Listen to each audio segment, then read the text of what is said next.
Justice مولانا سید کرامت حسین کنتوری 1 جولائی سن 1852 عیسوی میں سرزمین جھانسی پر پیدا ہوئے۔ آپ کا تعلق علمی خاندان سے تھا۔ موصوف کے والد مولانا سراج حسین اور دادا مفتی سید محمد قلی کا شمار اپنے وقت کے مشہور و معروف علماء میں ہوتا تھا۔ آپ کا سلسلہ نسب 28 واسطوں سے حضرت امام موسیٰ کاظم علیہ السلام تک پہنچتا ہے۔ مولانا کرامت حسین بچپن سے ہی بہت ذہین تھے۔ آپ نے عربی فارسی کی ابتدائی تعلیم اپنے گھر پر حاصل کی۔ 14 سال کی عمر میں تفسیر صافی، مقامات حریری، اقلیدس عربی، جبر و مقابلہ اردو وغیرہ زبانی حفظ کر لی تھی۔ آپ کے والد ہر جمعے کو انگریزی زبان کی کتاب اصول طبیعت محاسبی پڑھاتے تھے۔ جسٹس مولانا کرامت حسین سن 1865 عیسوی میں اپنے چچا سید اعجاز حسین اور علامہ سید حامد حسین موسوی کے ہمراہ حج و زیارات کے لیے روانہ ہوئے۔ اس سفر کے دوران آپ کو حصول علم کا مزید شوق ہو گیا۔ حج سے واپسی پر لکھنؤ میں ممتاز العلماء سید محمد تقی، مولانا سید احمد علی، مفتی میر عباس اور علامہ سید حامد حسین صاحب ابقات الانوار کے سامنے زانو ادب طے کیے۔ آپ ہر روز 17 سے 18 گھنٹے پڑھنے میں مصروف رہتے تھے۔ مولانا حصول علم کو بہت پسند فرماتے۔ اس راہ میں سختیاں برداشت کیں، جیسے مہینوں دال روٹی پر گزارا کرنا، سال بھر ایک چھوٹے سے صندوق پر سونا، صندوق بھی ایسا جس پر پاؤں تک نہ پھیلا سکتے تھے۔ جب نیند آتی تو کتابوں کو صندوق میں بند کر کے اسی پر سوتے۔ کروٹ لینے کی ضرورت پڑتی تو بیٹھ کر دوسری طرف لیٹ جاتے۔ موصوف نے علم حدیث، تفسیر، فقہ، اصول، معنی و بیان اور عربی ادب میں مہارت حاصل کی۔ آپ کو دیوان حماسہ اور نہج البلاغہ کے بہت سے حصے زبانی یاد تھے۔ عربی فارسی کے علاوہ آپ کو انگریزی اور جرمنی زبان پر بھی مہارت حاصل تھی۔ موصوف میں لوگوں کی خدمت اور قانونی امور کے مسائل حل کرنے کا جذبہ بہت تھا۔ چنانچہ سن 1890 عیسوی میں علم قانون اور وکالت کی تعلیم حاصل کرنے کے غرض سے لندن کا سفر کیا اور بیرسٹر کی سند حاصل کر کے ہندوستان واپس آئے۔ یہاں آ کر علی گڑھ یونیورسٹی میں قانون کے پروفیسر مقرر ہوئے اور علم قانون پڑھانے میں مشغول ہو گئے۔ اس کے علاوہ Mohammedan college, Muir central college میں بھی وظیفہ تدریس کو انجام دیتے رہے۔ ایک مرتبہ کالج کے پرنسپل نے آپ سے کہا، جب بھی آپ باہر جائیں تو پہلے اجازت لیں۔ اس شرط کو آپ نے اپنی آزادی کے خلاف سمجھا اور کالج سے استعفیٰ دے دیا۔ جس وقت آپ لندن میں تھے تو وہاں خواتین کی تعلیم سے متاثر ہو کر اپنے وطن ہندوستان کی خواتین کی تعلیم کے بارے میں غور و فکر کرنے لگے۔ چنانچہ لندن سے واپسی کے بعد الہ آباد میں بیرسٹری شروع کرنے کے ساتھ ساتھ تعلیم نسواں کے سلسلے میں غور و فکر کرنے لگے اور اس کو عملی جامہ پہنانے کے لیے کوئی کسر نہیں چھوڑی۔ مولانا نے تعلیم نسواں کی اہمیت پر رسالہ لکھا اور اس کو چھپوا کر شائع کیا، لیکن کوئی عملی صورت پیدا نہیں ہوئی۔ سن 1891 عیسوی میں مسلم ایجوکیشن کانفرنس الہ آباد میں منعقد ہوئی، جس میں مولانا کرامت حسین نے حاضرین سے کہا کہ آپ لوگ مسلمانوں کی تعلیم سے دلچسپی رکھتے ہیں، لیکن خواتین کی تعلیم سے کیوں دلچسپی نہیں رکھتے؟ جس کو اکثر حضرات نے بڑی لاپرواہی سے سنا اور کوئی خاص توجہ نہیں دی۔ سن 1892 عیسوی میں مولانا کرامت حسین علی گڑھ میں قانون کے پروفیسر تھے۔ اس وقت وہاں ایجوکیشنل کانفرنس کا اجلاس ہوا۔ سر سید احمد خان نے جسٹس مولانا کرامت حسین سے کہا کہ تم کیوں کانفرنس کے ممبر نہیں بن جاتے؟ جواب دیا کہ اس شرط پر ممبر ہو سکتا ہوں کہ تعلیم نسواں کی تحریک کی اجازت ملے۔ سر سید نے فرمایا کہ آپ تحریک شروع کریں۔ موصوف نے کانفرنس میں اپنی بات رکھی، بعض لوگوں نے تائید کی، بعض نے مخالفت کی، لیکن اتفاق سے ریزولوشن پاس ہو گیا۔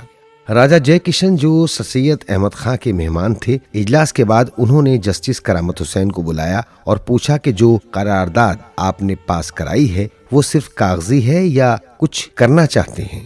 آپ نے جواب دیا کہ میں گمنام اور بے مایہ ہوں، لیکن ارادہ یہ ہے کہ جتنا وقت کسب معاش سے بچے وہ سب تعلیم نسواں پر صرف کروں۔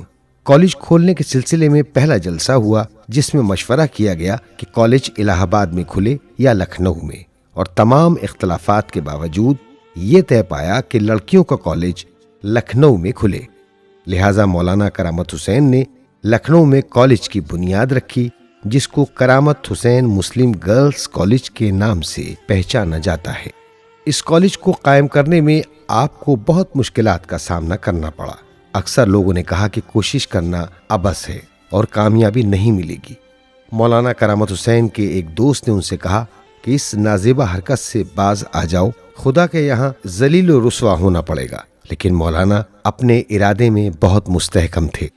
جسٹس مولانا کرامت موسوی نے صرف اپنے وقت اور ذات ہی کو تعلیم نسواں کے واسطے وقف نہیں کیا، بلکہ اپنی زندگی کی ساری کمائی اس کالج پر خرچ کر دی، جس کی وجہ سے انہیں عمر کا آخری حصہ سختی میں گزارنا پڑا۔